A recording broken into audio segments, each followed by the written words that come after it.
Hi guys. Just making a video reviewing the Ireland France game. What went wrong for Ireland? What did France do well? And there's a lot of talk about that clear out on Antoine Dupont, and I'm just there saying it like I don't think there was any ill intent from Tyg Byrne or Andrew Porter. I just think it's an unfortunate incident. I do get the point that Tyg Byrne's arm is tucked. I thought, oh, he's in trouble for that, but look, he comes in, and I know I get the argument flying into the ruck, but where is he supposed to put it? He comes in with the arm like this, like he's about to try and wrap, and then his arm hits Dupont's leg, which is hanging out. So, look, it's a rugby incident, I think. But going to review the game and just show you where I think Ireland could improve, well, in a lot of areas, but I'll also just discuss, everybody's always going on about what Ireland did illegally. France got away with a fair bit, like, and I'm just going to show you that as well. I also think they deserve to win, but I'll show you now, and I'm going to share my screen. Here we are. All right. Okay. So here we are. I'll build myself up. Here we go. Right. So just talk you through each bit. I'll try and keep it more brief than my previous analysis videos, and I get that the thing is slow, so do bear with me. But we will review. So let's get into it.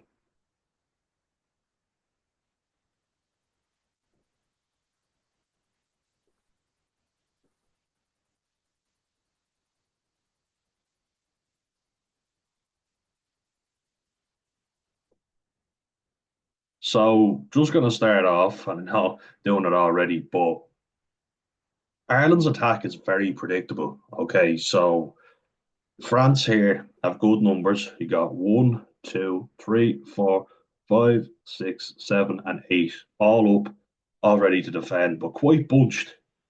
So if we get quick ball here, we're away in a hack. I think what we should be looking to do is if you see O'Mahony and Sheehan here, I think we should look to flood this side because France are very bunched. You know, that's like I just named it there. There's actually nine, so Entomac is there. Nine players all within this line and the goalpost. You know what I mean? So that means there's got to be space somewhere. But let's count the Ireland players. One, two. You can see Josh Van der Fleer's scrum cap. Two, three, four, five, six, seven, eight, nine, 10, 11. So why not flood the short side? If we do that fast, you got to play heads up rugby, which I feel like Ireland are terrible at doing. I feel like we're really bad at heads up rugby. We have our set move, which I'm going to show you now in a second, and France read it perfectly. Antoine Dupont comes up really fast. But I was just thinking, like, how would you get around this? Because this is, well, we exclude Entomac, but these are massive French men who are physically superior to Ireland, and they are. There's no denying that. That's Barassi, Pierre-Louis Barassi, Thibaut Flamand in the second row, Jean-Baptiste Gros. We literally, I think, have the entire French pack in here, right? So Dara steps back in. I actually think that might be a good move, but Prendergast flood the short side. Like, look how much space there is out here, right? Now, I'm presuming BL Barry is out there somewhere, but there's space. Exploit it, we'll play it on anyway.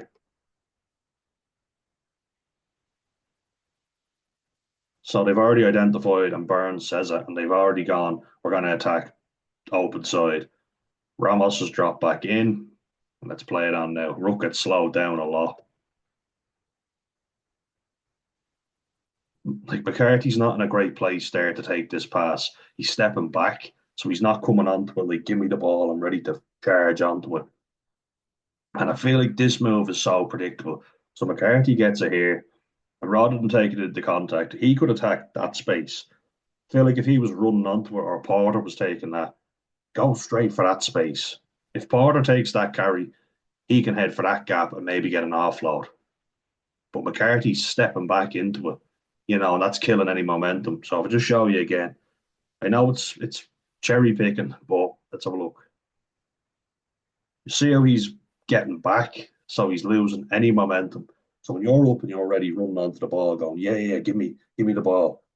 McCarthy's literally making sure now and checking himself to make sure he's on side.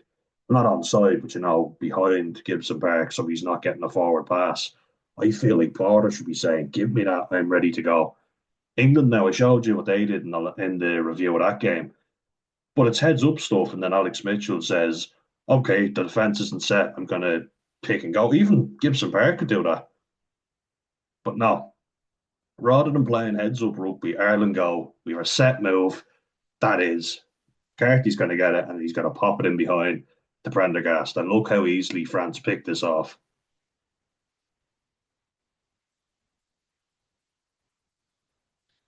So look, Entomac's already going. He knows that ball's going. Boudon can just push off. He already knows the ball's going. He's not being tested. And then watch Dupont here. Dupont knows that pass is coming. Look at him here. Look at Mo Fana. Like, you've got these two fellas as well. Everyone can read this out the back pass. Now, Ireland have a penalty advantage as this goes, but this is so predictable. And look how easily it's picked off. Dupont knows where it's going. He's already out. Now, you could argue that France have it covered, but it's too easy to defend against.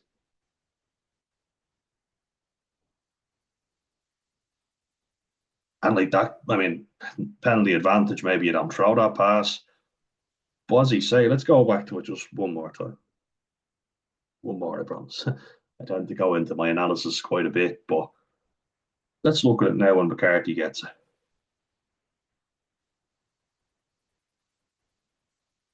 So he could either attack that space, which I think he should. Boudon just pushes off. Let's look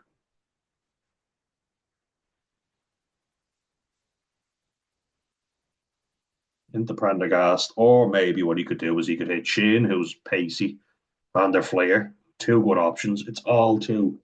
I ship it to you. You ship it to him. We're all one big family, and it's too long. Like maybe that works if you're playing against geriatrics, but you're not. You're playing against very quick backs and big, strong forwards. But there's gaps there.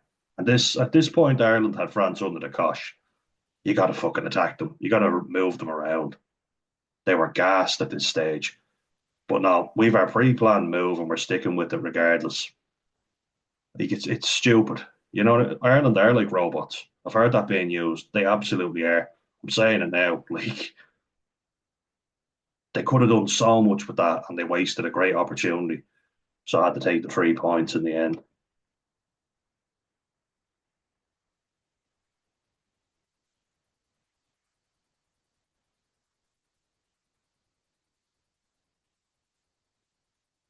Took them long enough to decide that this was a knock on. But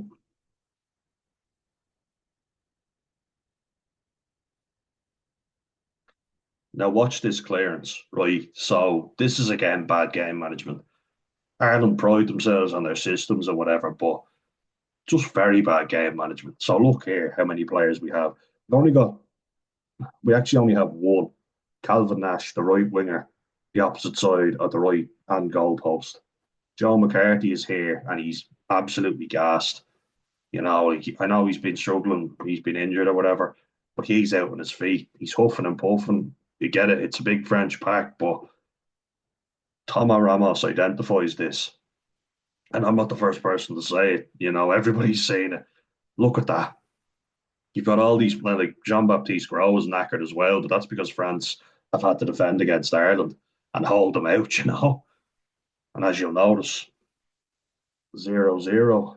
We didn't take that penalty. Prendergast missed it, the wonder kid, but they keep sticking with them and they finally gone with Crowley at the final game against Italy.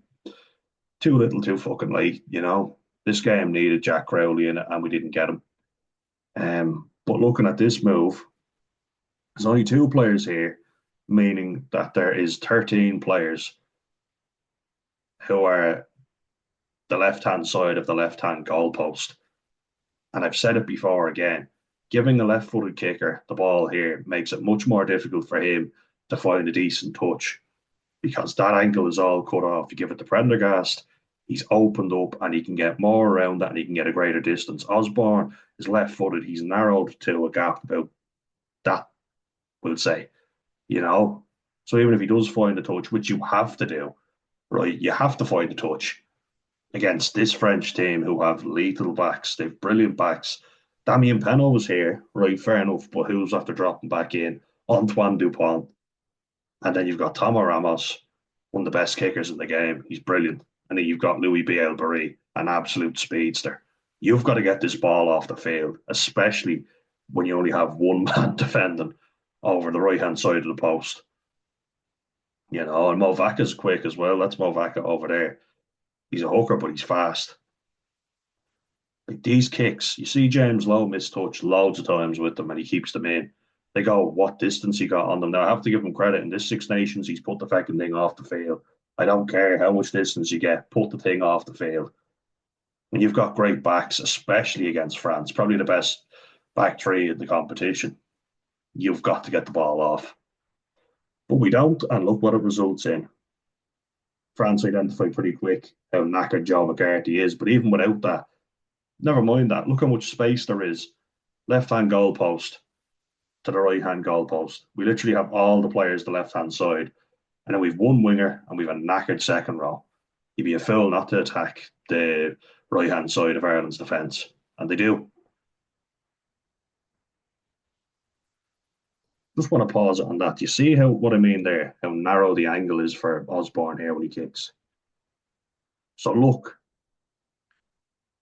got Paul Boudon coming through, who's a big man, you know. So if Osborne kicks it and gets it, he's only really got that angle. He's getting it past the 22 at best if he puts it in the touch. But he doesn't. He just goes for distance. Just get the thing off. Go Prendergast, he's got much more of an angle. He can open his body up. Or, and now this is a big one, but he's a heads up player apparently, they say. Hit Calvin Nash. Let's even look at that again. As they say, Prendergast is the Prender goat and all this stuff. Well, Prender goat.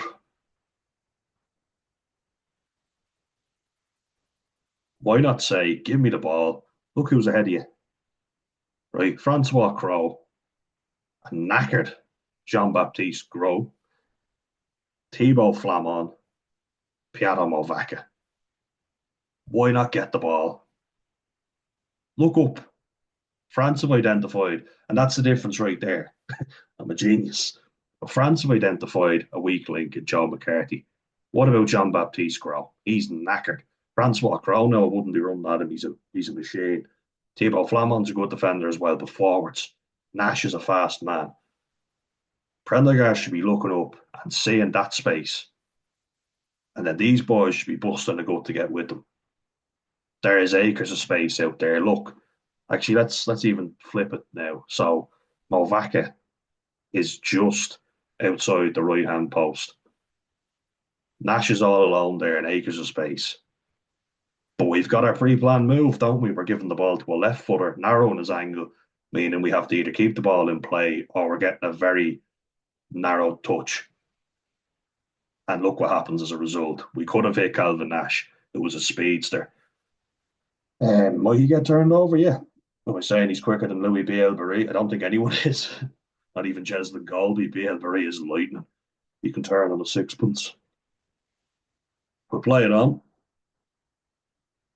Ball stays in to Dupont. We all know it's Antoine Dupont. And look who's here in their back three. Well spaced as well, I might add. So you've got Roman Ntamack, you've got Antoine Dupont, and you've got Tomo Ramos, who are going to link up with Louis Bielbarré. So four players, all well positioned as well. They look at the space and great range of passing on all of them, so they can hit a good distance, which they do. And look how easily they cut Ireland apart, who have wasted so many opportunities and not registered any points on the board, despite having utter dominance in the first 20 minutes. Now it's 19, but roughly around 20 minutes. So that's the first quarter of the game. And we have nothing to show for all our dominance. I think we had like 86% possession at this point. And I saw a very interesting stat that said up until about I would say, when Keane Healy came on.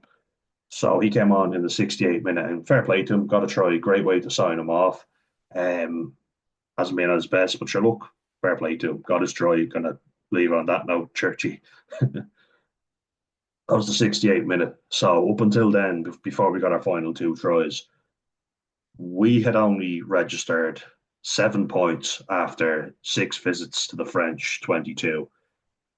They registered 29 points after seven visits to our 22. So très clinical, or whatever the French for clinical is, I'll say clinical. But that just shows you the difference right there. They've one more visit than us to the 22, but 29 points, 22 points more than us. Like, that's unacceptable. As good as Ireland claimed to be, to not register any points in that time, well, more than seven, but to not register any points within a 20-minute period of absolute dominance, completely unacceptable. And France punished us. We should have been in the lead already, and we weren't. So, right there is your problem. They all align. You see how they drop back. BL Barry is waiting. Nash is up. McCarthy is there. But you look at it here, not really much of a problem. One, two, three, four, and then Dupont's given the ball, but you know how quick he can move. But he's out of it now, so it's one, two, three. We're well lined up. Just shift across, but we make an absolute pig's ear of this. Again, Gibson Park has come across well. So we have one. Malvaka can't affect the play. He's offside. These players are shifting across. Andrew Porter, God bless him, does so much. Can't do it all, but we still expect way too much of him. Oh, never mind anyway. But we're all right. So Entamak now is shifted on. We shuffle across because there's very unlikely they're going to attack this side. Very unlikely. There's huge congestion here. One, two, three, four, five, six, seven. But Porter's getting across. Whereas you have all this open space here. Louis Barry stretch your legs, which he certainly did. He's been brilliant, hasn't he? He's been excellent. Best player of the tournament. Like, I have to give credit where it's due. And that individual brilliance does pay off, but we fucking made it easy for him. But look at that anyway. They play it on. Everything looks fine, but we make a pig's ear of it, as I say. Again, one, two, three, four. I feel like Nash should be closer to that touchline because Balebury is so quick. And having a loose head prop covering that space. Why is Prendergast not there? Why is Hugo Keenan not there? Because he's over here. Like, he's very high up, and you're wondering why is he there? Because he's no chance of winning that ball in the aerial contest. Osborne's dropped back. But if Keenan is there, and we have players here, Prendergast needs to be covering across. Remember he said against England for Kate and Marley's try. He just doesn't read the game well enough. He's too inexperienced, but we'll play it on. Now he came across there in fairness still. But we're all right. Like, we have Henshaw here, we've Nash here, McCarthy here, who was about to make a monumental fuck up, but we play it on. Now we have Henshaw, we have Brent. I'm just going to check it now and say he pulls him back there. It's clear, it's blatant. I'm guessing he just panics and goes, it's Henshaw against Ramos and BL Barry. We're probably fucked. Now Prendergast, in fairness, has come across, but he's now committed. And BL Barry is like lightning. But Henshaw does win the race, but it's a yellow card. It's a professional foul. So all day long, it's a yellow. Who was the man back there? Andrew Porter. Like, incredible, but he shouldn't have to make up that distance. Your loose head prop has literally come all the way across, and let's look at how far he covers. All right.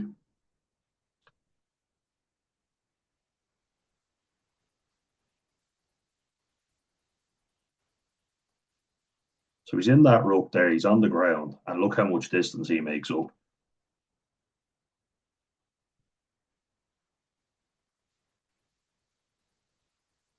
He's sprinting across, like that effort. Why aren't the Irish backs doing that? It's not good enough, and Osborne's not there. Um, it really isn't enough effort. I understand Osborne probably wants to cover that space, but our backs need to really start doing more. They're not doing enough. Fair play to Andrew Porter, but he should not have to cover that much distance.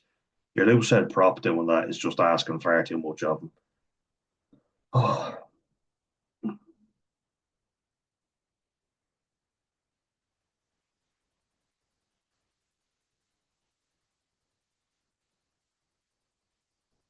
therein lies the problem right there. So now we haven't registered any points in the opening 20 despite having 86% possession, and we've just conceded a yellow card and given France prime position. Not good enough and not good game management at all. And being like robots, not playing heads up rugby, having a pre called move, and that's what we stick with.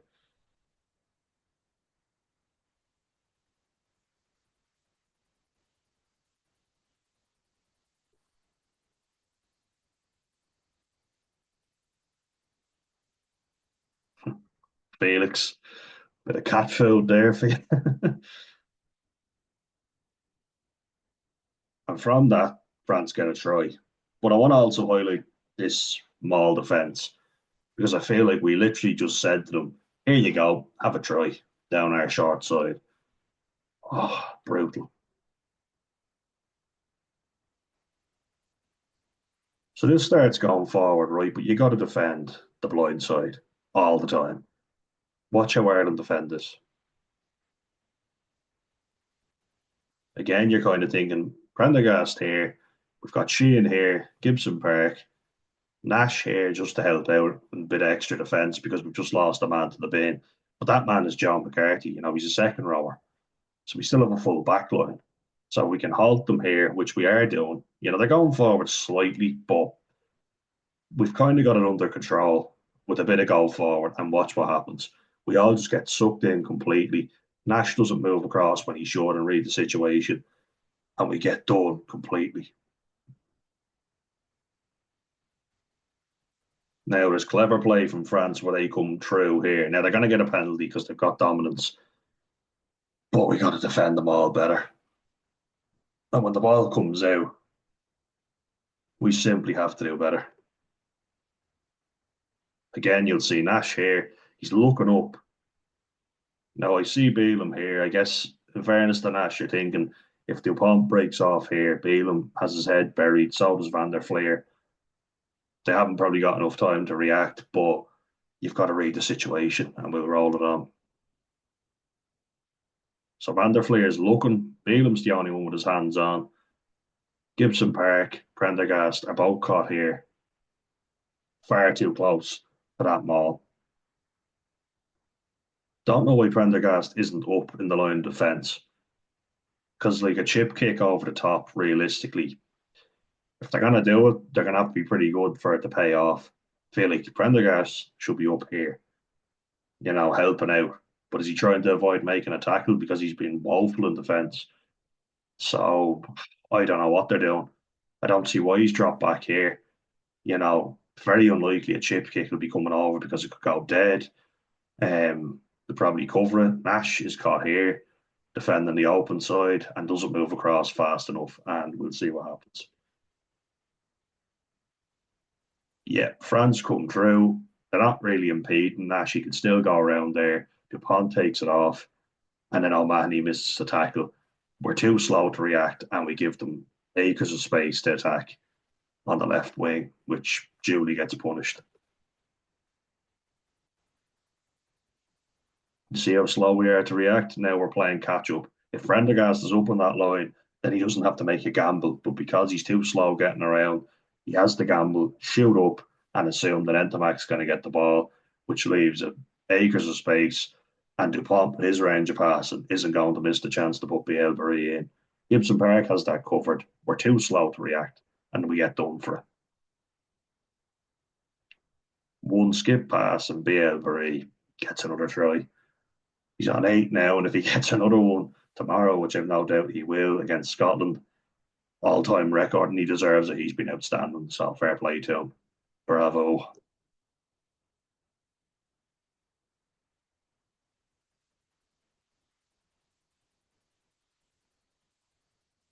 So we look at it here from this angle. You can see them making a beeline, and you're thinking, get up in defence. We've got this covered. One, two, three. One, two, three. Okay. Nash, get across. Dupont is pretty much covered, and if he's going to pick and go, Bundy has him. There's too many bodies in front of him. Van der Fleer could probably get him, and O'Mahony's broken off. We've got to get more people across. We get done far too easily, and it's so predictable to keep it in. Weenie, Flamon, and I think Francois Crowe break off. Smart. It is smart. It's not obstruction because I think he can get around. He's just too slow to react. So, yeah, there's still plenty of room for him to break off. So, and they were saying because France have mall dominance, which they do, that gives them the platform to dictate the attack. But you've got to go. You've got to be up here waiting to go, and there's got to be somebody else coming across to cover the space inside. But as we see, it's just too easy. See, he should be up there, and he can shut it down. And Nash and Byrne can maybe get across, but we don't. We're too slow to react.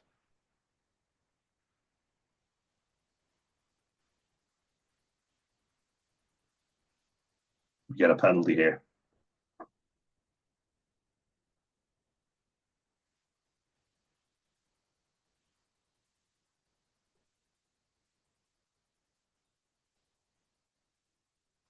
He said it there, Royal Nugent. Royal Nugent. You'll remember Tom McGurk, 67% off the tee. So, like, everybody keeps going on about Crowley being poor off the tee. Prendergast isn't great off it either, but we've decided to stick with him. Um, Let him develop at Leinster. Keep saying it. Too little, too late, and it's cost us. Could have won 3 from 3, but we haven't because we just don't know, stupid decisions. It's not Easterby's fault. Easterby is basically just, I would say, carrying out Farrell's best wishes. I don't know what the fuck they're doing, but we've been slow to do it in the past. Makes you wonder how much say Andy Farrell really has.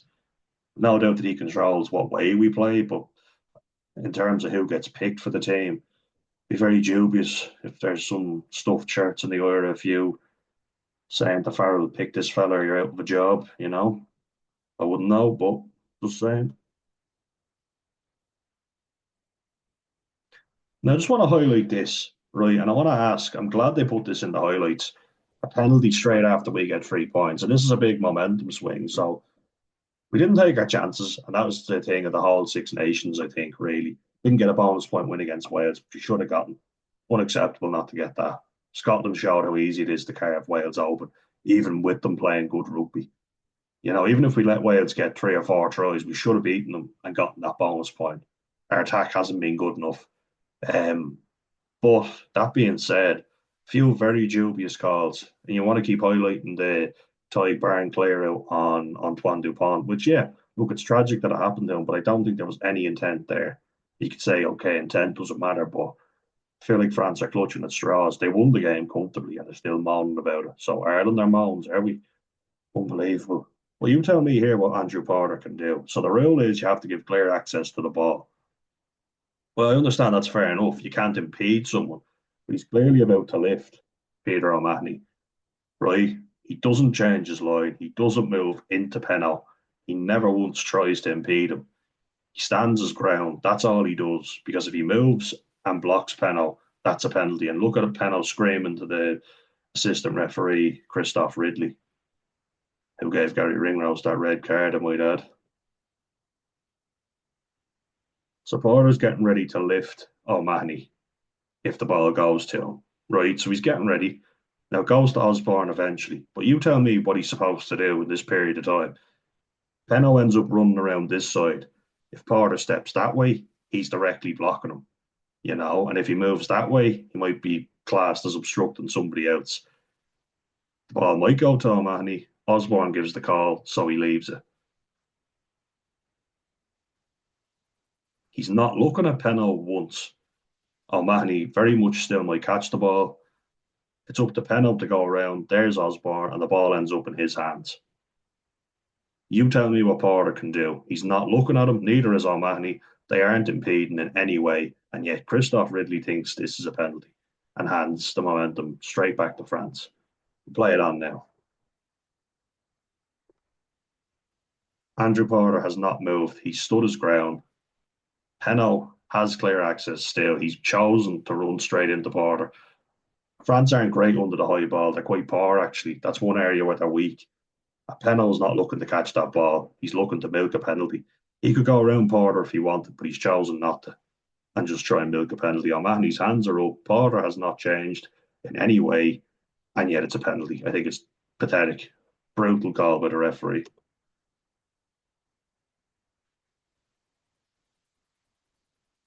And you can see how perplexed Andrew Porter is by that.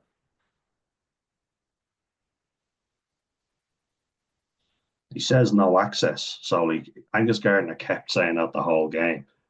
Again, I'm just going to show you how can you give him access.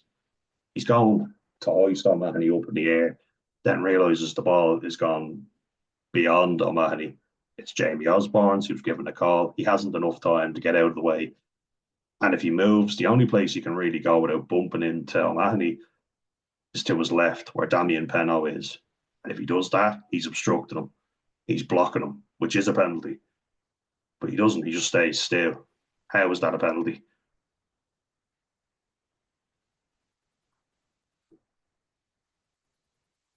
Look where he is, right? He never once tries to beat. So let's use this line as an example, the 5 meters for the lineouts. He stays exactly in the same place. Penaud, look at that action by Penaud.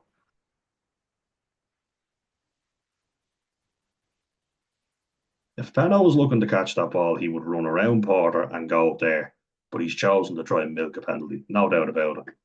If he wanted to catch that ball, he can. Porter has not moved in to obstruct him at all. Look at him. He just bumped into him. He's not even looking at the ball. Like, look at that right there. He isn't even looking. If he was genuinely looking to compete for that ball, there's still plenty of time. The ball isn't even after landing down. He's chosen to milk a penalty, and the ref has bought his bullshit sandwich. Then watch his reaction here, throwing his hands in the air like a football player. See that? Waving his hands. Give me a penalty. He's never tried to catch that ball. He's just milking it.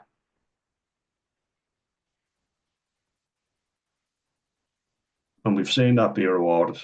We have. It's been rewarded for Ben Curry and for Maro Itoje. It's disgraceful. And Roman Briat getting rewarded for a blatant dive. And you're an open side flanker. What the fuck are you at? Diving. Pathetic stuff. Against La Rochelle for Stade Francais. Pathetic. Really is. It's disgraceful. We're allowing it to creep into the game. We are. We got to give a yellow card. You try and milk a penalty and simulate you're off. People can say that's unfair. It'll cut it out pretty fast, won't it? No debate. Yellow card. You're going off. You've tried to milk a penalty. Bye bye. England have done it. France have done it. But the only one that gets called out for it is Peter O'Mahony, which I think is pathetic. He's the only one that gets called out, and we're going to see that, so I'm going to show you. And just to highlight, I think, yeah, he has milked it a little, but players are doing it and getting a penalty for it. O'Mahony does it, and all of a sudden he's the worst in the world. He's the only one I've seen called out for it. Itoje hasn't been called out for it, and neither has Tom Curry. And I think Damien Penaud there has done the same thing and absolutely tried to milk the referee for a penalty. And he's gotten one. That's the only difference right there. And I don't think it was blatant or obvious, but hey ho, it's off to work we go. So France get a penalty there.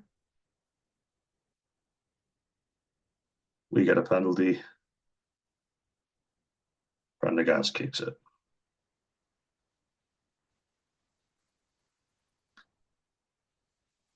Now watch this moment here and tell me how this isn't the yellow card, right? So I want you to see Pierre-Louis Barassi, which is this man here, Jean-Baptiste Gros, Louis Bielbarré is the last line of defence, but look where Nash is and look where Dan Sheehan is.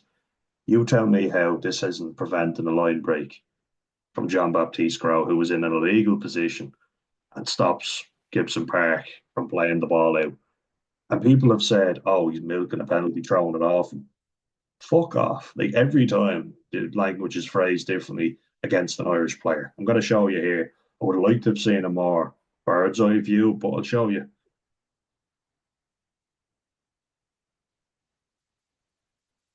So there's Barassi, right? Giard is not on the ball, so it's not a turnover. You can say it is, it's not. He's not on the ball. You'll see it here. Bielbarré is quick, but that doesn't matter. If you prevent the line break opportunity with illegal play, that is a penalty and a yellow card against the player who prevented it.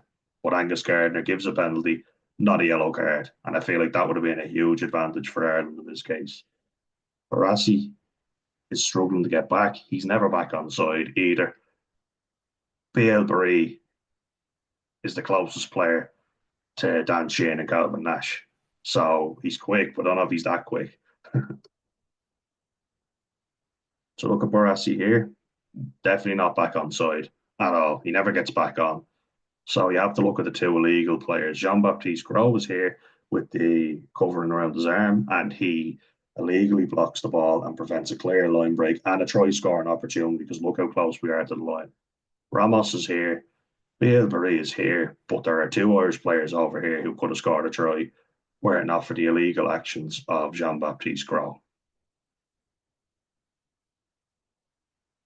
He's still offside, Barassi. Jean-Baptiste Gros is here. Look at Hugo Keenan. Look where he is. And then we'll see it afterwards. But how is this not a try scoring opportunity? And bear in mind that this boo here from Pierre Louis Barassi, he's also offside. So these two players are offside here and they impact the play. Jean Baptiste Gros is the one that blocks the ball. Ireland could have easily scored a try from this, but Gardner didn't deem it as cynical enough to get a yellow card. Nabil Barry is here. Van der Fleer is here. Again, Jean Baptiste Gros, Barassi beside him.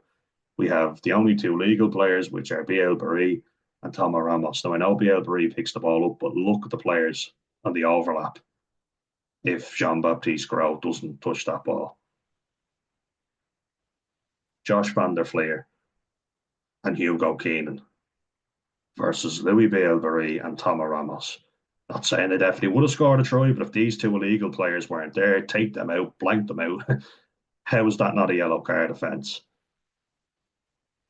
Like, if you take these two illegal players out, that try is being scored, or at least there's a chance.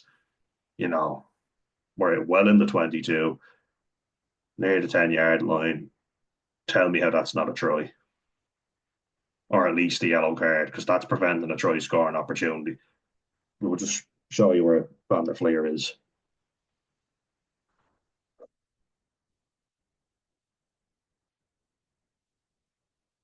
Look at Keenan and Van der Fleer getting in there.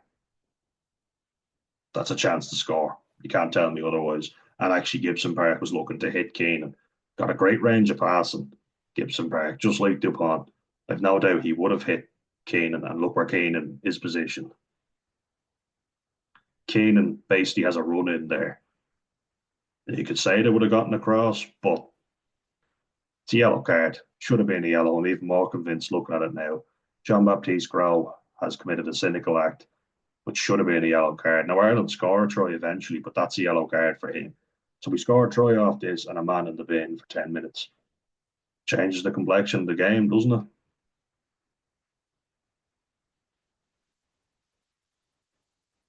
Now we score off this. Shino, well done.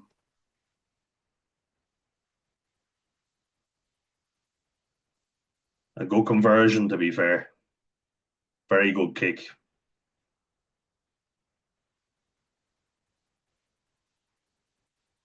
Now look at this. You tell me how this is not clearly taking a player out.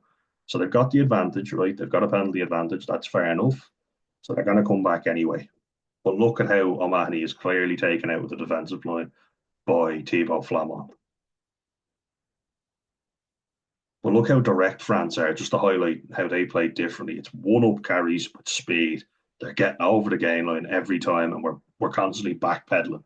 That's on us, you know. Look how flat we were, how bad we were in attack. We just didn't have any answers. France are just playing quick, off the cuff stuff. I'm not looking to pass it to you.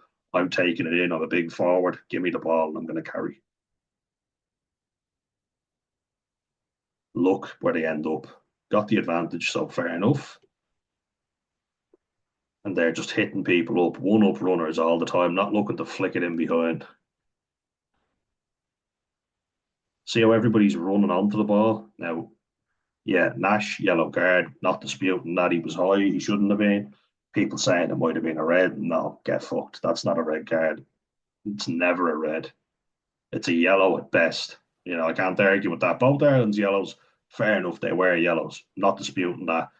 But Jean Baptiste Crow should have had a yellow card there. And bear in mind, France had 13 penalties conceded to Ireland 6. So who was really the dirty team? Let me ask that question. Roll it on.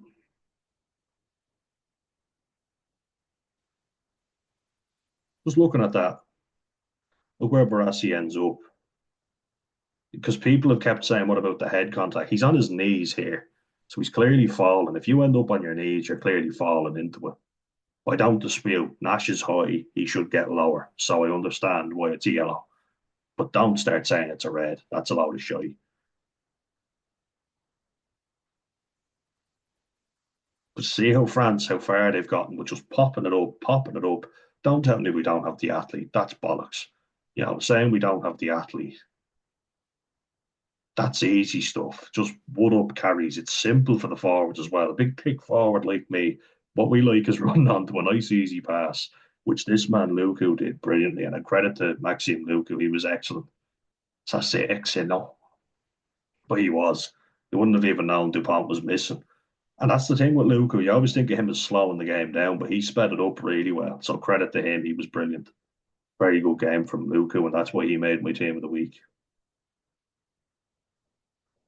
See again how quick he is. He gets it up and he just throws the ball straight across. You boys attack, you do your worst, and then we get knocked back on our arses.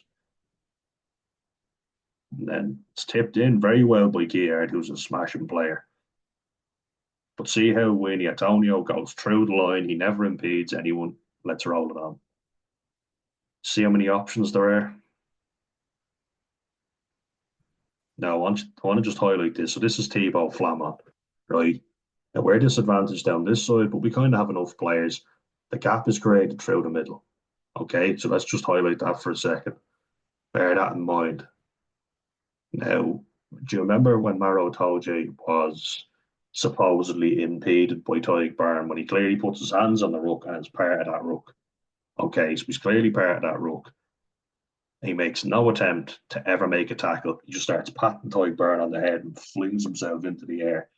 And a try gets disallowed for Ireland, and England get a penalty, giving them a chance to clear their lines and relieve a lot of pressure when we should have had a try. And that stuff happens in every game. Now, I'm not saying O'Mahony doesn't take a dive, but I told you he certainly milked that for all it was worth and never made any attempt to get back in the defensive line and even was involved in that ruck. Now, tell me how O'Mahony stepping back out of this ruck is actually working in Flamand's favour, which is what Gardner says. I know you can't hear it, but Gardner actually said, like, I'll let you know exactly what he said because I'll be able to hear it here, even if you can't. But see O'Mahony steps back out of this, so he's not affecting it, and Flamand takes him well past the ball. So let's just play it on. Oh, sorry. Play it again. I'll pause at the point of contact. Now look at that gap created by Thibaut Flamand. Did O'Mahony milk it? Probably, yeah. But he's just created a huge gap, and there's an extra defender who's now out of the game. Now he could have still tripped up. Flamand's a big man, you know, he's a big, powerful man. But I do think O'Mahony does, if I'm being fair. Still, it's been rewarded for other players. Ben Curry took a ridiculous tumble against Ewan Ashman with minimal contact. Nobody's calling that out early. They're not calling out with OJ for milking a penalty against Ireland, but it's Ireland, so we'll call them out and say they're disgraceful because nobody else is going to say it. But I'm going to say it here. Like Flamon clearly takes him out past the ball. Look where the ruck is. Look where Flamon goes, and look where France scored a try from. Paul Boudon's about to carry as well. So let's roll it on.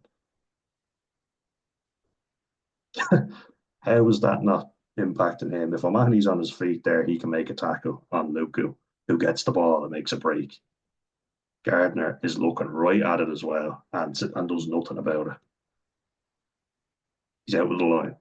There's a gap clearly created by that illegal player. How is that not illegally impacting? And there's the try scorer, Paul Boudon, who comes from a distance to get the ball, is a smashing player as well, big strong fella. Deserved the try, but this try shouldn't have stood.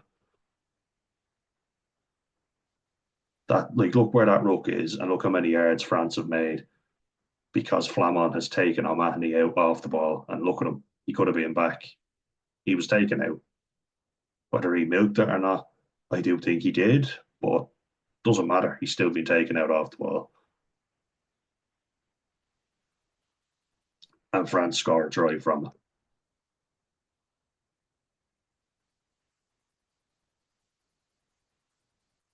Play it again. You've got Shane, you've got O'Mahony, plenty of cover. France don't get the break straight through the middle if O'Mahony's on his feet. Because O'Mahony would have been there to make the tackle. As a result of Flamon's actions, he wasn't, and France score from it. And they even look at it and they decide, nah, fuck it, we're going to give the try anyway. Disgraceful.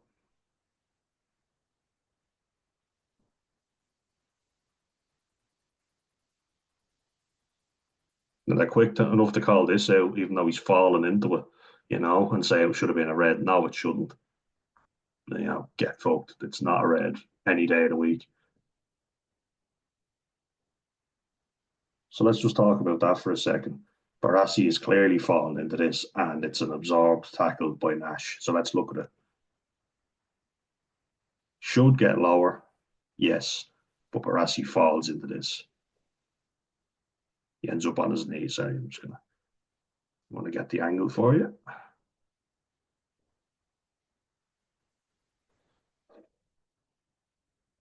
He's falling down into it.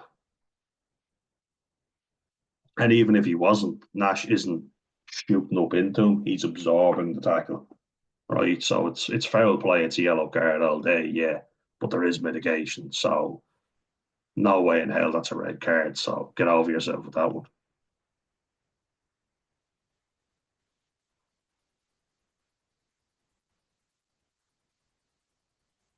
Probably the right decision in fairness. But then we get to the next one, which I didn't even think was going to be looked at because I'm so used to foul play, don't Irish players not even getting looked at. I mean, they seem to think we get the rub of the green. But I think you'll see here that should have been disallowed.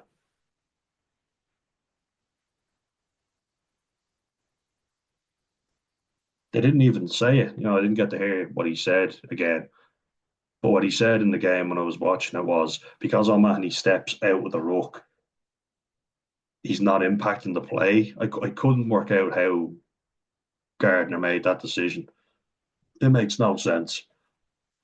Because O'Mahony steps back out of it, that somehow means that Flamon is not guilty. That means Flamon has to step further into him, which means he has to clear him past the ruck, which is an illegal act, which is it's total bullshit. How the hell do you rationalise that? France shouldn't have gotten that try. It's completely wrong. They shouldn't. And yes, they got 5 tries, but that's a massive swing in momentum. So that's 7 points and a yellow card that didn't go to Ireland. That could have gone to them, you know. And you also have to take into account that France's 7-1 split didn't work the way they wanted it to. They had to put Oscar Jagu, who had a massive game in fairness, at 13, and Dubon got injured. So Jean Baptiste Gros gets injured.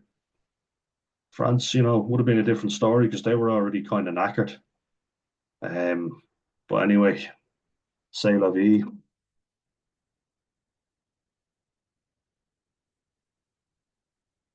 So here we go now. Box kick. Let's see.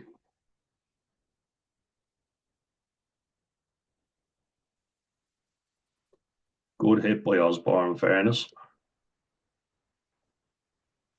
But look here how easy it is for Ramos to pick down the short side. Stephen. So we got Ty Byrne coming up. Osborne, John McCarthy. And is that Dan Sheehan? I think it is. Yeah. Okay. It was just too easy to pick us off. Like I'm calling out the referee for bullshit calls, which there was, but this is stuff you can control, and we should have controlled it better. Unacceptable. Osborne has made a dominant hit. We should all be up in their faces instantly. Fair play to Luku, scrum half, getting into the ruck really quick as well, which to be fair, because Luku is so fast and reacts so quick, that gives Ramos the chance. Budon's a bit of a shield. He's not doing anything illegal, you know, he's just getting back, so that's fine. Ramos sees a chance and he's very good at exploiting it. Ty Burns just runs into John McCarthy. Why the hell he doesn't just stay out here, I don't know. We'll see now. I don't see what he's doing there. He should stay wide. And now, from us making a dominant hit on Damien Penault and being in a good position, we are now backpedaling and we get counter rucked. And this was just a moment that summarised France's power over Ireland. Like they just piled in and a brilliant counter ruck. It's something you'd expect from the Springboks, but I guess France have the power to do it as well, and they steamrolled through us in this one. Great play, great play by Tomo Ramos as well. But I feel like if that ball goes out quicker, it should. Look how fast. Let's just take that for a moment, right? So we go back, and it's actually polar opposites on what you should do. So we make a good box kick by the brilliant Jamison Gibson Park. Got quite a few forwards of our own. Dominant hit. Penno starts outside the 22, gets driven back in. But rather than us piling over, Ramos thinks quick. Luku is back doing his job. And France actually turn a very dangerous situation into a great attacking opportunity. And then two really good pieces of play. First of all, by Luku to ruck, Ramos to kick, picking and then kicking, and then a brilliant counter up by France. So I'll just show you the difference in mindset. So you see McCarthy here. If our forwards could have been more switched on and quicker, we could have piled through there and got a counter ruck of our own because it's a scrum half over a ruck. But lo and behold, Ramos thinks quick, very quick indeed, and like fair play to him. He's world class for a reason. And then what turns from a great attacking opportunity in France's 22 soon becomes a counter ruck for France in our half. It's so fast. Gibson Park gets isolated. Now you've Tyg Byrne, Ryan Baird, and Joe McCarthy. So I feel like that's three big forwards. They should do a lot better here. Um, who's that coming through now? Just want to see. So put back. I think it's Paul Boudon, who was strong in fairness, but three forwards getting driven back off it.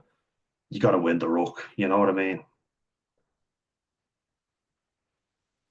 Great work by Paul Boudon, though. He's been excellent. Yeah, I really like him. Really good player. Big, massive fella.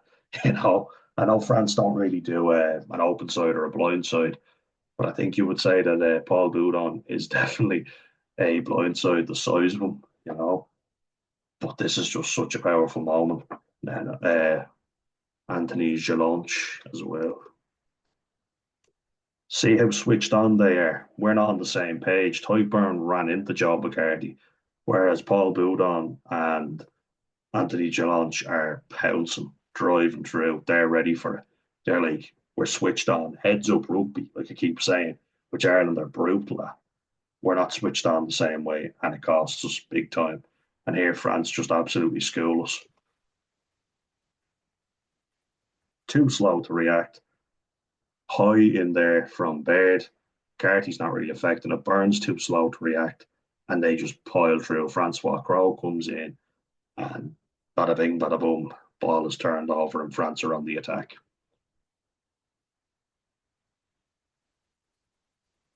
Yeah, and then Aldegheri in as well, just to make absolutely sure, and blasts. Is that Thomas Clarkson? I think he blasts out of it. And now good hands by Miafu, who was being disappointing, I have to say, but he had a bit to offer for sure, and I'd say he'll have something to say in the game tomorrow. He'll definitely have his part to play.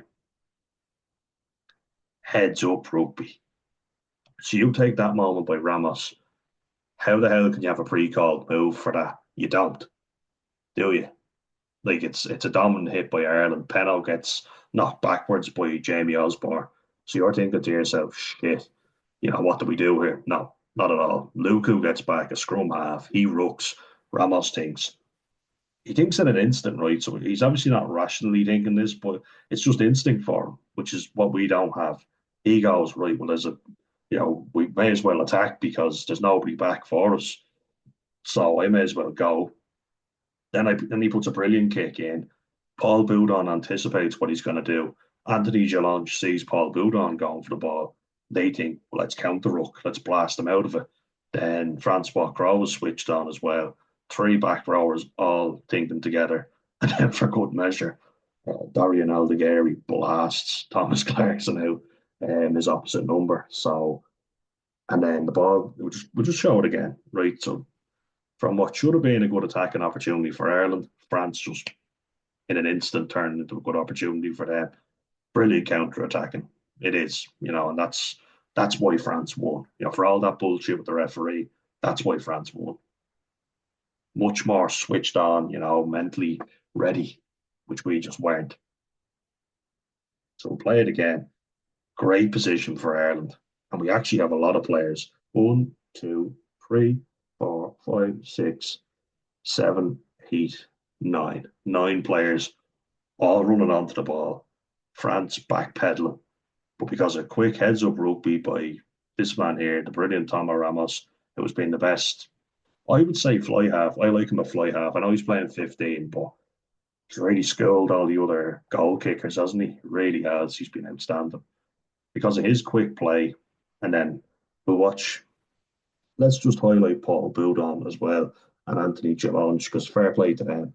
Gelange is number 22, so he's far enough away from it. And then Francois Crowe was back here. Paul Boudon is right here. Had a very good game, as we say. Play it on now. So Gelange is back here. Paul Boudon is here. Aldegheri is here, and Francois Crowe is here. But quick heads up rugby. They're all switched on, and look what happens. Boudon knows, and he backs his teammate. So does Gelange. So does Aldegheri and Francois Crowe. They're all busting a gut to get with this man Ramos. Look how quick they are onto it. Look how slow Ireland are onto it. And you can show on about fitness or whatever. Boudon has played the whole game so far. So was Ramos, and so was Francois Crowe. Gelange and Aldegheri are new onto the pitch, but how the hell does he not fall over in that position? Look at him. He's like he's sitting down. Mad, isn't it?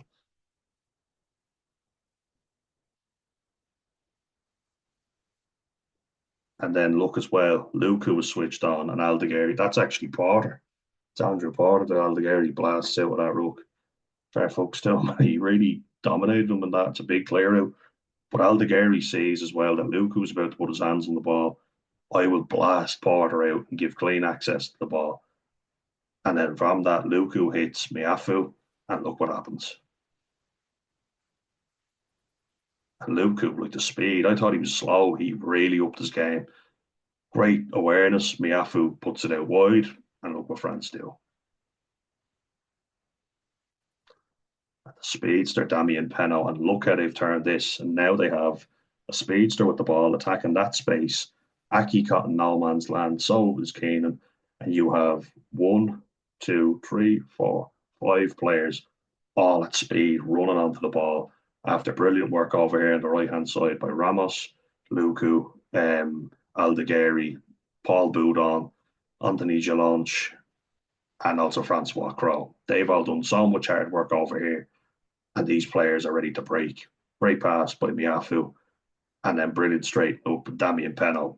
He's powerful and he's quick. So we're outnumbered here, and this is the last position you want to find yourself against the French with only three backs up shit creek without a paddle and five French players steaming onto the ball. You're going to get done. You're just going to get punished by them. And they absolutely school us. So from here, where we had a good position, France have turned that around on its head. So fair play. That was brilliant. Really good play by them. And then Peno just takes it in all the way to the halfway, hits this man who was outstanding, and he does the rest. And you're just not going to catch him. He's that good. You're never going to catch him. And look, from all the way over there, Maxime Luku, who has played a good chunk of this game, brilliant work rate by him. And the French have often been criticised for their lack of work rate. Not this team. This team worked very hard for that victory. Quelle victoire for la France. Mm-hmm. BLB wasn't allowing him get it. Is he just sitting there thinking, merde? He would have deserved to try, in fairness, Maxime Luku, but this man couldn't stop him. He's too quick.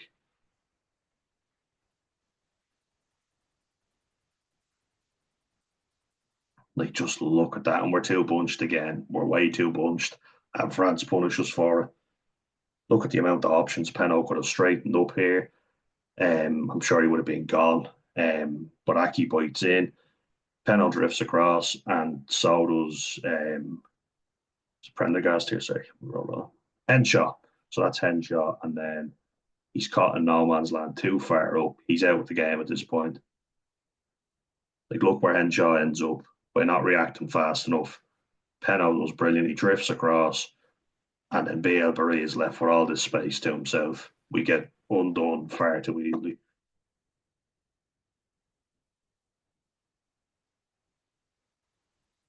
Chip kick in behind. Nobody's quick enough to get there, and we're just done.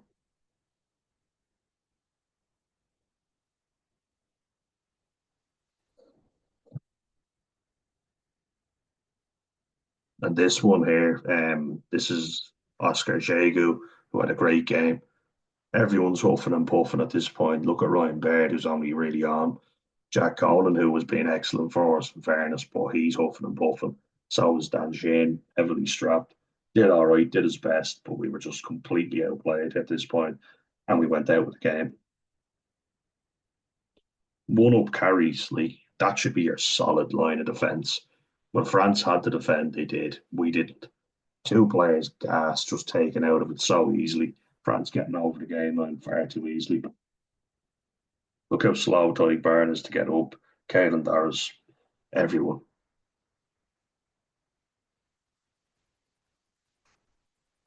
Another one up carry by Marchand, and they've gone all the way over our 10-yard line.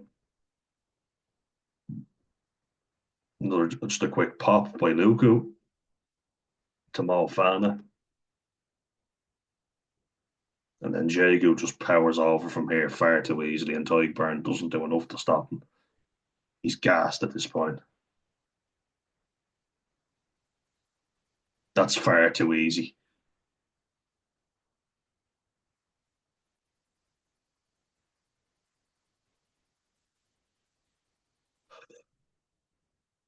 Look, one pop up here. You're still thinking you've got a fair distance to go. Jagu gets over this line far too easily. Like, look, you can see him looking, but he just doesn't react. He just absorbs the tackle and allows Jagu to dictate. But Jagu stretched his body very well. Ty Byrne was done, just out on his feet, absolutely gassed. Aldegari, in fairness, hitting every ruck like a machine. Francois Crow is the heartbeat of that team. His engine, like his work rate, is incredible. You think the French being lazy, Francois Crow certainly ain't lazy. His hand ends up in a very awkward position though in the end, doesn't it? Oh, jeez, that's not a good image. I think he's trying to birth the calf and that one.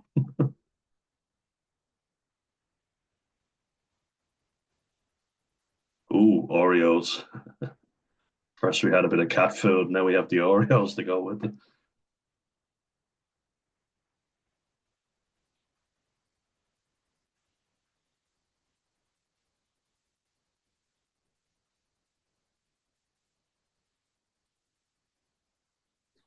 So I just want to say at this point as well, there's a yellow card here.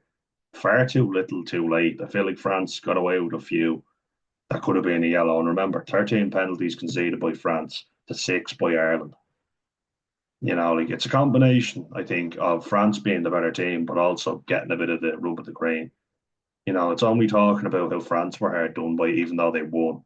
I feel like Ireland were quite hard done by the ref. And you have to wonder if those decisions went Ireland's way, you know, which they should have done, would it have been a different story?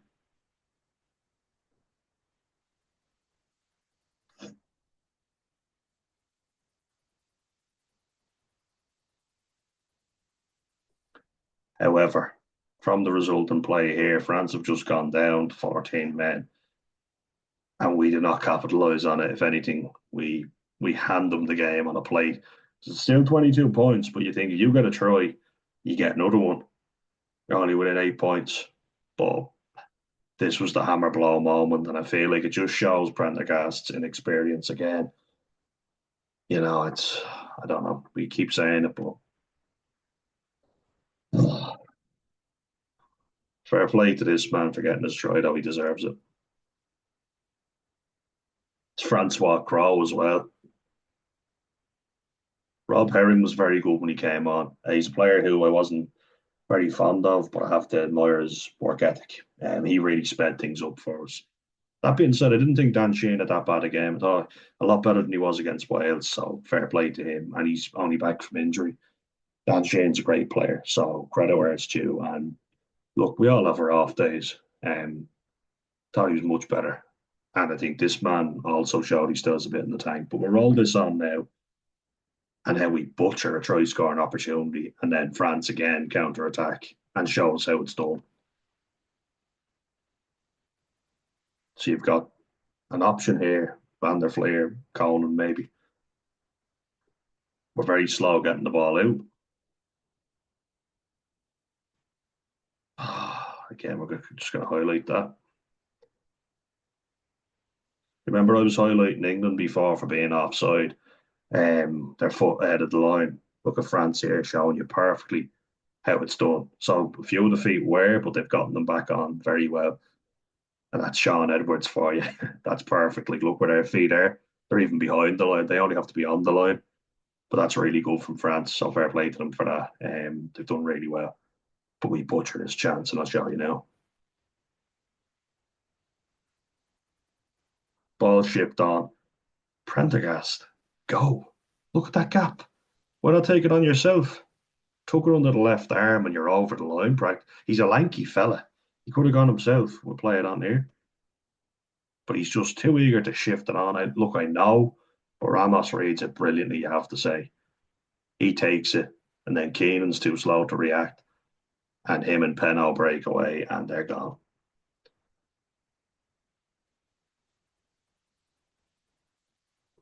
But look at that gap. Like, I'm just going to show you again.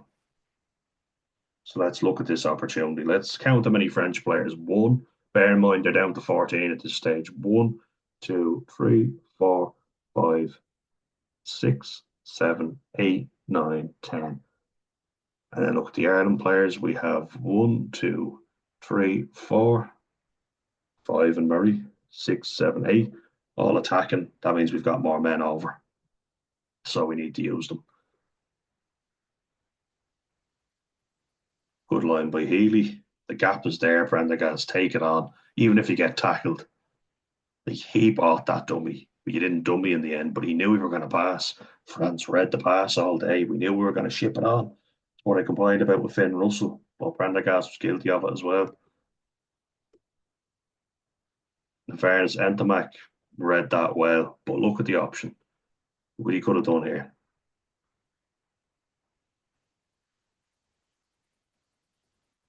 could have even hit Keenan out the back door if Keenan was up here. Feel like Keenan should have given him that option because we have the overlap. Out the door, out the back door pass. That was on there. The one time it's on and we don't throw it. Ramos reads it brilliantly, though, in fairness. There's Damian Peno, and once that happens, we're fucked. Osborne is the only man over, I think. No, that Jack Crowley's on at this stage, and then Osborne out wide. That was kind of curtains. Damian Peno, you're not catching him.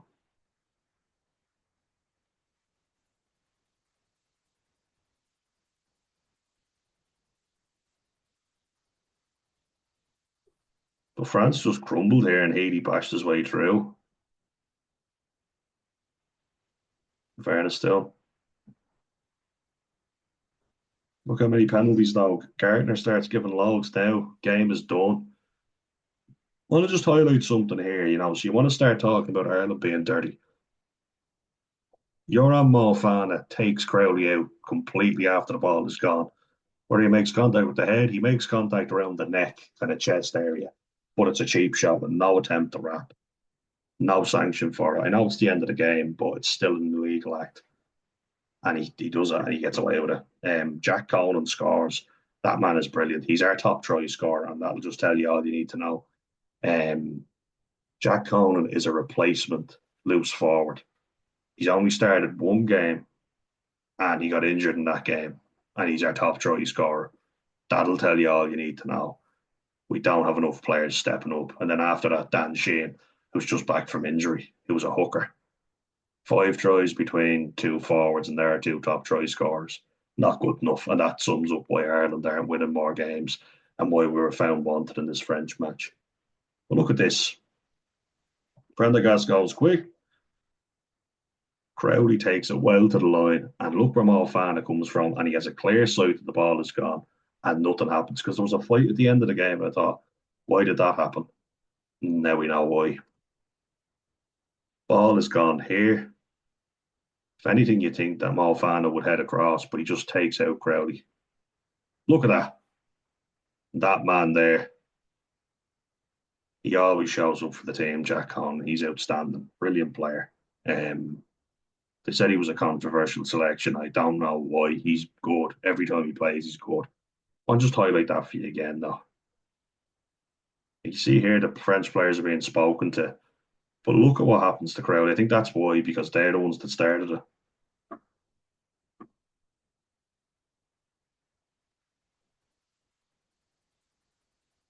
Now watch. Ball is gone. You can even see it here. And even in real time, he's still very late. And look where he makes contact. Just barges into him off the ball. He's every right to be angry with that. Ridiculous.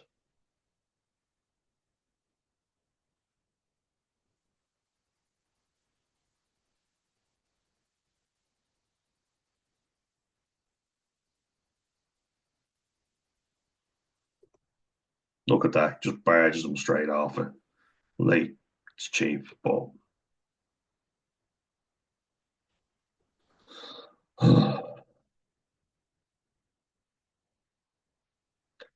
yeah, poor performance by Ireland, but look, only themselves to blame as well. But definitely a few decisions by the ref that didn't go their way. And I feel like the only ones we're hearing about are the ones that affected France. Well, there was plenty there that didn't go Ireland's way, so you can shove that one up your pipe and smoke it. But yeah, tragic. And now we have it all to do tomorrow. That's why we didn't beat the French in a nutshell. So hope you enjoyed it, guys, and allez les verts. Let's hope we can get that bonus point win tomorrow. We're going to need it, and then we're going to need a fucking miracle, a St. Paddy's Day miracle. But let's hope. Let's hope. Fail a Padraig. Okay, that'll be that for that video, guys. Thanks. Cheers.